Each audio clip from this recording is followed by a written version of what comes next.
Very simple reason.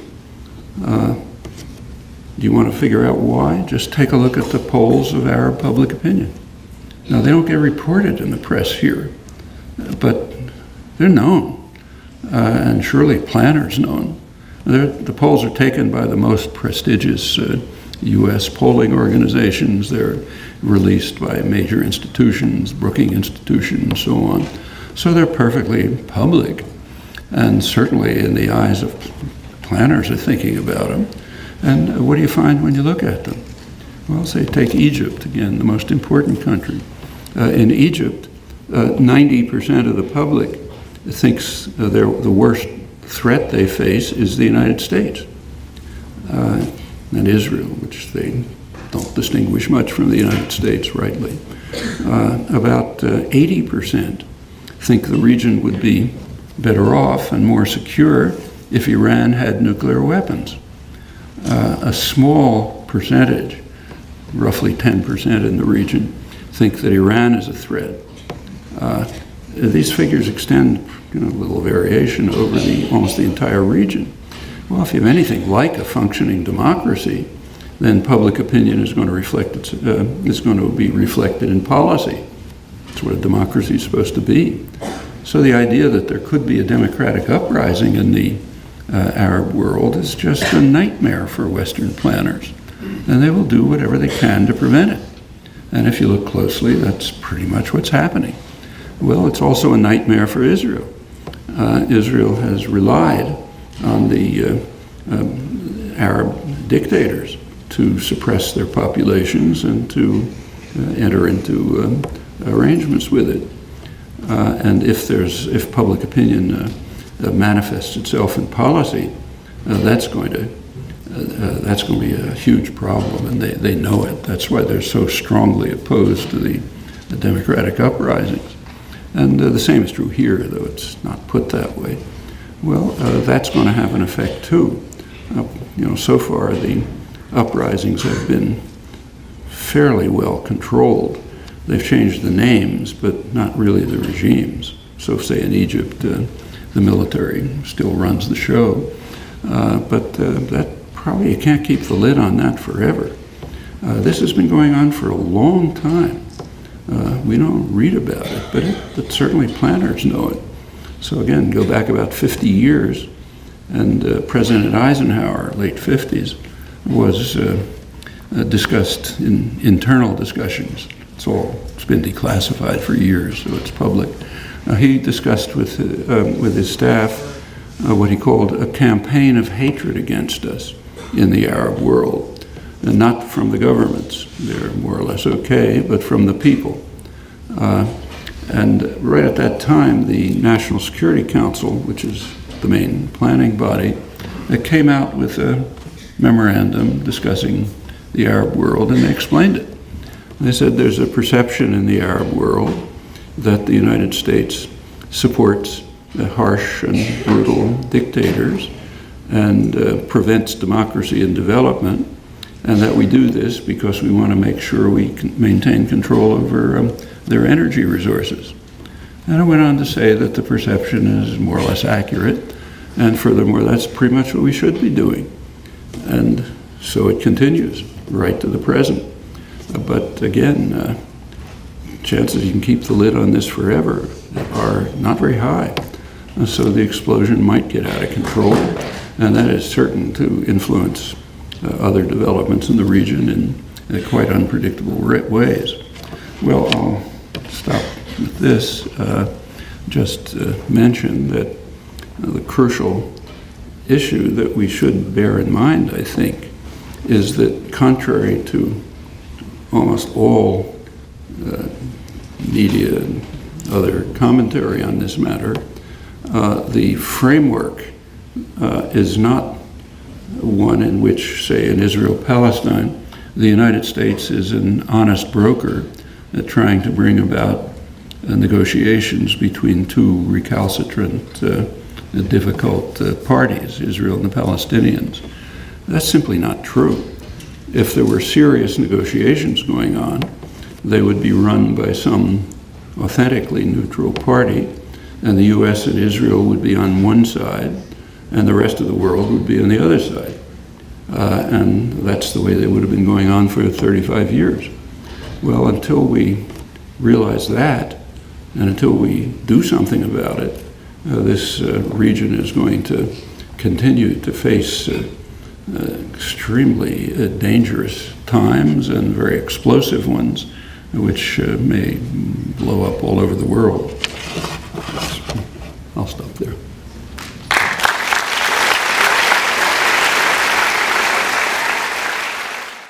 The Arab League is calling the UN for a no-fly zone over Gaza as a resolution. A no-fly zone? Over Gaza? Will Israel accept this resolution, or will it just continue what it's doing? There can't be a no-fly zone over Gaza because the ruler of the world doesn't permit it. Okay? Just like there's no interference when the U.S. invades Iraq. I mean, look, that's the way the world works. It doesn't work the way you're taught in civics classes. The world is ruled by force, not by law. And force happens to be overwhelmingly in one place, not entirely, of course. And so there can be,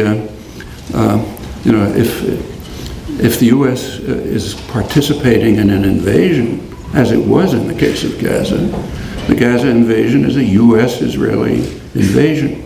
That's why Amnesty International called for an embargo. It's American arms they're using, American diplomatic support, and so on.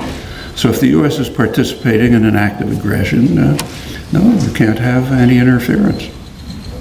So sure they won't. It won't even get to the point where it could be considered.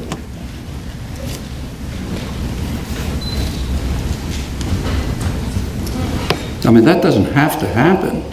These things happen because the American population permits it. We're the only ones who can stop it. What percentage of military spending? What percentage of military spending throughout the world is spent here in the United States? It's close to 50%, a little below 50%. Of course, that depends somewhat on how you count it. So if you count the spending for past wars, for veterans, for interest on the debt, and so on, then it goes up even beyond that. But the standard calculations, U.S. military spending is close to 50% of global spending. And of course, it's quite totally different in character. So this is far more advanced in technological development and means of destruction. You could see that in Libya. I mean, the United States was kind of reluctant to get involved in Libya. France and Britain were in the forefront, but they couldn't even impose a no-fly zone without calling on the United States to do the heavy lifting. In the first couple of days, it was all U.S. Tomahawks and Warthogs and so on. The U.S. is so far ahead of the rest of the world in military expenditures that it's laughable. Like the Pentagon comes out with statements warning about, say, the Chinese military buildup, the next biggest power in the world. Well, it turns out, according to Pentagon calculations, is by memory, I may not have it exact, that the Chinese military budget is roughly, I think they said, a fifth of what the United States spends in Iraq and Afghanistan, which is a fraction of the military budget. And in fact, it's actually less than the U.S. military spends on research and development. I think that was their conclusion. Also, it's not just advanced technology, advanced killing techniques, and so on.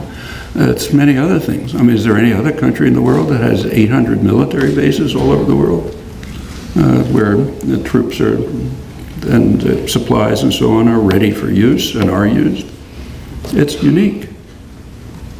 Also, the U.S., despite what we're doing to our own country, I mean, the country is being internally crushed in the most astonishing ways. But despite that, it's still the richest country in the world with enormous advantages. That may not be true for long if current policies continue here, domestic policies. So you spoke about the three options for how things could proceed. So theoretically, if America did change its policy in Israel, how would that affect the broader public opinion in the Arab world? If the United States changed policy? Yeah. Well, one of the real irritants to Arab public opinion is U.S. support for Israel. It's not the only one.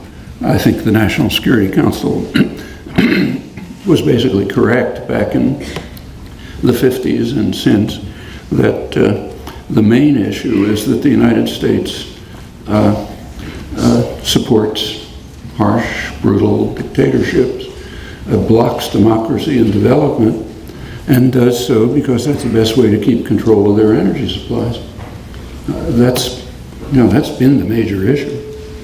There are others, like for example, there are they're not regular, but there often are public opinion studies. And so for example, there was an interesting one, right after 9/11, the Wall Street Journal, to its credit, did a study of public opinion in the Arab world about attitudes toward the United States. They just kept to the kind of people they were interested in. Bankers, professionals, what they called moneyed Muslims. They didn't care about what's called the Arab street, just the rich guys, the guys who were all involved in the U.S. Western international development programs and so on, the neoliberal programs. So they just did a study among them. Well, it turned out to be very much like the conclusions in 1958.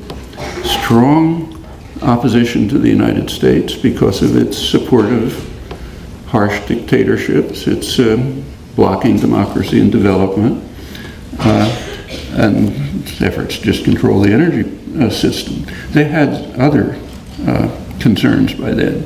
One concern was support for Israeli occupation and repression. The other concern, which strikingly never really hit the radar in the United States, but it did over the Arab world, was the Iraq sanctions. The Clinton sanctions on Iraq, may have killed hundreds of thousands of people, maybe a million. They strengthened the dictatorship. They crushed the population, and they probably prevented Saddam Hussein from going the way of other dictators that the U.S. was supporting by internal revolt. And there was enormous bitterness about that over the whole Arab world. These are major crimes. So there are specific ones, but I think the basic one remains what the National Security Council said. Actually, that's responsible for the fact that the United States and Britain, incidentally, also have fairly consistently supported radical Islamism in opposition to secular nationalism. You can see it right now. The main ally of the United States in the region is Saudi Arabia, which is the most extreme radical Islamic state anywhere. Also the main supporter of jihadism and funder of jihadism and the ideological center of it. Now that's been the main beneficiary of U.S. and British support for a long time. Because it's the right kind of dictatorship. It keeps the population under control. For example, there was an effort in Saudi Arabia to have a day of protest, a Friday day of protest like everywhere else. Saudi Arabia was crushed instantly. There was such an intimidating military force, nobody even showed up. And that was considered fine, so pat on the wrist. So they keep their population under control, but they also have most of the oil. And they make sure that it works the way the West wants. So they're the ones they can support jihadism, they can set up madrasas throughout the Arab world to train, and in fact even elsewhere like Pakistan to train jihadis. The US and Britain don't mind as long as they serve their main function. It's quite consistent, you see it in the internal records of both the US and Britain. Do you see any chance of the uprising in Libya? Sorry, who's talking? Do you see any chance of the uprising in Libya having any spillover effect into Gaza? See any chance of having the population of Gaza uprise in a similar manner? I don't think there'll be an uprising in Gaza. Hamas is a pretty brutal outfit. and they run the place. They run a very tight ship. In fact, you can see developing a sort of a tacit agreement between Israel, Hamas, and the Palestinian Authority to keep things the way they are. That allows Hamas to run Gaza. It allows the Palestinian Authority, sort of a subsidiary to Israel and the U.S., to run Gaza Strip, and of course Israel likes it. But there was an effort. You may have, about a year ago, I guess, there was a very brave statement of a group of young people in Gaza who came out through some electronic medium, I forgot how, with a strong statement calling for, freedom, for justice, for an end to oppressive rule, and so on. They were, nobody knows what happened to them. They were crushed pretty quickly. The West Bank, it's kind of the same. There's an army which was originally trained and run by a U.S. general, Keith Dayton, now it's some other general, I forget who, which that works with the Palestinian Authority, and its task is essentially to keep the population quiet. In fact, when the time of the invasion of Gaza, there was concern that there might be protests in the West Bank, but there weren't any, because the Dayton army simply crushed them. And they were pretty proud of it. General Dayton himself gave a speech, you can pick it up on the internet, to the Washington Institute of Near East Policy. It was called, it's basically an offshoot of AIPAC, they call it an independent policy agency, in which he praised the achievement. He said, we did a really great job. We kept any protests from developing. In fact, we did such a good job that the Israeli army, which of course we work in close connection with, was able to take forces out of the West Bank and use them for the attack on Gaza, thanks to the U.S. Palestinian Authority cooperation through the Dayton Army, which kept them quiet. Senator John Kerry, who's our senator, who's he's sort of Obama's point man on the Middle East. He's the one who goes out and negotiates and so on. He made a speech at the Brookings Institution. This would have been February 2010, I guess, maybe about a year ago, in which he said that things are kind of improving in the region. For the first time ever, he said, Israel has a legitimate negotiating partner. They've been pleading for years for somebody to negotiate with them, and now finally they have a negotiating partner, the Palestinian Authority, and he had one bit of evidence, the Dayton Army.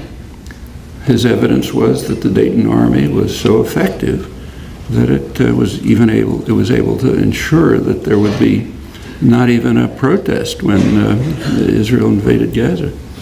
So that shows things are improving. But to get back to your question, I think at least as things now stand, the chances of any uprising in Gaza seem very slim. They're just under way too much pressure, both internally and from Israel and up till now from Egypt. If there is a real democracy opening in Egypt, Egyptian policy might change, and Israel's quite worried about it. West Bank, it's conceivable that there could be some kind of resonance to the general protests throughout the region, but it hasn't happened yet. Professor? Hi, good evening, in the back, on the first floor. You mentioned that a lot of the news coming out of that region doesn't reach the United States, and a lot of the messages that we do find in the mainstream media are biased. Can you make some recommendations on some either websites that we can read or newspapers or periodicals that would allow us to gain a more balanced view of what's going on in that region? By now, there are plenty of sources available if you're willing to do a little work. Like for direct coverage, regular coverage, daily coverage. There's nothing that compares with Al Jazeera. It's highly professional coverage. It has its limits. Like Al Jazeera is based in Qatar, and they don't say anything about Qatar. And they don't, for example, when the uprising was crushed in Bahrain, they didn't say anything barely said anything about it because the Qatari government supported it. But with such limits, they do very good reporting. And in fact, they're the only, really expert, almost hour by hour reporting of the main things that are happening. Like during the Gaza invasion, they were giving 24-hour coverage on the ground. There was almost nothing else there. During these uprisings, like say Egypt, Tahrir Square, they were the ones who were right on top of it. They have Arab-speaking journalists, very high quality, and so on. They're kept out of the United States. I think there are 2 towns in the U.S. where you can even get it on cable television. And most of the world pick it up right away. But you can get it on the internet. And there are websites. First of all, you can get other journals. You can get other newspapers. So if you read, say, the British press, I don't want to say it's magnificent, but on this issue, it's a little more open. You can get pretty good reporting in the Guardian, the Independent, and so on, mixed with other stuff. And there are, if you take a look at some of the main popular web, general websites, say ZNet, there's a ton of material coming out constantly. You got to evaluate it. Not all of it makes any sense. It's like everything else. You have to use your judgment, but there's certainly a much broader variety. You better go to where the mic is. I've heard some reports too that various folks that the United States provided a lot of funding for the back-and-forth war in Afghanistan and brought a lot of the guns and tanks into that region. I'm sorry, I can't hear you. And the U.S. funding Gaddafi in Libya. Funding Gaddafi? Yeah, and a lot of regimes bringing military funding into other countries. The U.S. support for Gaddafi is surreal. And it's amazing the way it's being suppressed. Right now, 2 weeks ago, there's a trial underway in The Hague, International Tribunal, the International Tribunal on Sierra Leone, atrocities in Sierra Leone, which were horrible. The person on trial is Charles Taylor. The chief prosecutor is an American law professor from Syracuse University. He was very bitter about that. The trial just ended. He was very bitter about it because he wanted to try Gaddafi. He said they have evidence that Gaddafi was the main person responsible, as he put it, for killing over 1 million people in Sierra Leone. But Britain and the United States blocked it. And when he was asked why, he said, "Welcome to the world of oil," period. Right in Cambridge, Massachusetts, there's a group based in the Harvard Business School. It's called, what's it called? I forget the name of it, but they were just exposed by a Boston Globe reporter. They have been providing services to Gaddafi, including writing PR material for him, praising his magnificent thoughts about society and democracy and so on. Big shots at the Harvard Business School. In England, it actually hit headlines. So the head of the London School of Economics had to resign. It turned out that they were getting big grants from essentially giving gifts, providing a doctoral dissertation for one of Gaddafi's sons, which I think was probably written by that Cambridge Mass group.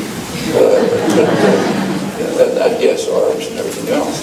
There's a U.S. policy towards them sort of mixed. He's not like the dictators in Saudi Arabia. He's not totally reliable. In fact, not at all. He's kind of a loose cannon. So when they have if they have an opportunity to get rid of them, they'll be happy to do it. Whereas, say, King Abdullah or something, then he can do what he likes. But yes, there's been plenty of support. I mean, these ought to be headlines, all of these things. Well, you better find the mic, because who's got the mic? It's up there. Where? Up on top. Oh, okay. Professor, in your opinion?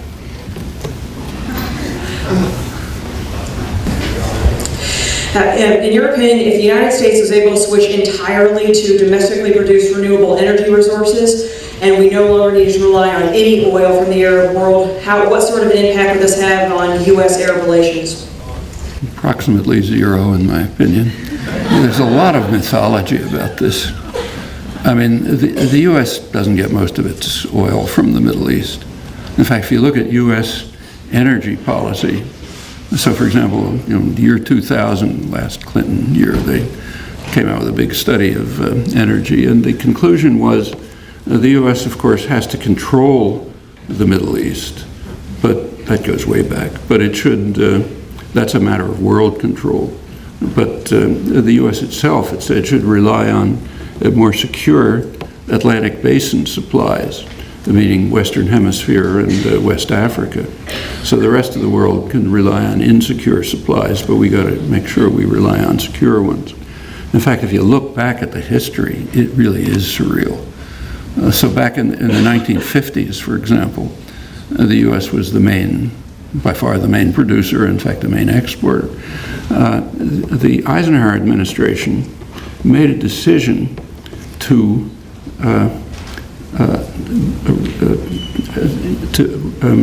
essentially eliminate U.S. domestic resources, to take U.S. oil only from Texas, which was much more expensive than from Saudi Arabia.